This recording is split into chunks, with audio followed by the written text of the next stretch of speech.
Ernakulam ജില്ലയിൽ Maharajas metro സ്റ്റേഷനടുത്തായും marine ഡ്രൈവിൽ നിന്നും 1.9 കിലോമീറ്റർ മാത്രം ദൂരത്തിലുമായാണ് നിങ്ങൾ ഈ കാണുന്ന ഫ്ലാറ്റ് സമുച്ചയം സ്ഥിതി ചെയ്യുന്നത്. ഇവിടെ 1560 സ്ക്വയർ ഫീറ്റ് വരുന്ന സെമി ഫർണിഷ്ഡ് ഫ്ലാറ്റ് ആണ് ഇപ്പോൾ റെന്റിന് നൽകാനുള്ളത്.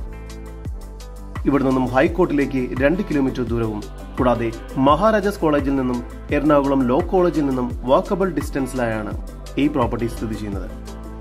1560 സ്ക്വയർ ഫീറ്റിൽ 3 അറ്റാച്ച്ഡ് ബെഡ്റൂമോട് കൂടിയതാണ് ഈ ഫ്ലാറ്റ്. അത്യാവശ്യം വലുപ്പമുള്ള ലിവിംഗ് ഏരിയയും ഡൈനിങ് ഏരിയയും ലഭ്യമാണ്. ഡൈനിങ് ഏരിയയോട് ചേർന്ന് കിച്ചൺ നൽകിയിരിക്കുന്നു. നിലവിൽ 3 ബെഡ്റൂമുകളാണ് ഈ ഫ്ലാറ്റിന് ഒരുക്കിയിരിക്കുന്നത്. ബെഡ്റൂമുകളെല്ലാം തന്നെ ബാത്റൂം അറ്റാച്ച്ഡ് ആണ്. ഫാമിലിക്കോ അല്ലെങ്കിൽ 3 പേരടങ്ങുന്ന വർക്കിംഗ് പ്രൊഫഷണൽസിന് മാത്രമാണ് റെന്റിന് നൽകാൻ ഉദ്ദേശിക്കുന്നത്. ഈ പ്രോപ്പർട്ടിക്ക് പ്രതീക്ഷിക്കുന്ന റെന്റ് മന്ത്ലി 16,000 രൂപയാണ്. 3 മാസത്തെ തുകയാണ് അഡ്വാൻസായി പ്രതീക്ഷിക്കുന്നത്. ഈ പ്രോപ്പർട്ടിയെക്കുറിച്ചുള്ള കൂടുതൽ വിവരങ്ങൾക്കും ഇത്തരത്തിൽ വീടോ ഫ്ളാറ്റോ മറ്റു പ്രോപ്പർട്ടികളോ എറണാകുളം ജില്ലയിലെവിടെയും റെന്റിനെടുക്കാൻ ആഗ്രഹിക്കുന്നവർ ഇപ്പോൾ തന്നെ ജസ്മീഡിയാസുമായി ബന്ധപ്പെടും. 9988203050 നമ്പർ ഒരിക്കൽ കൂടി 9988203050.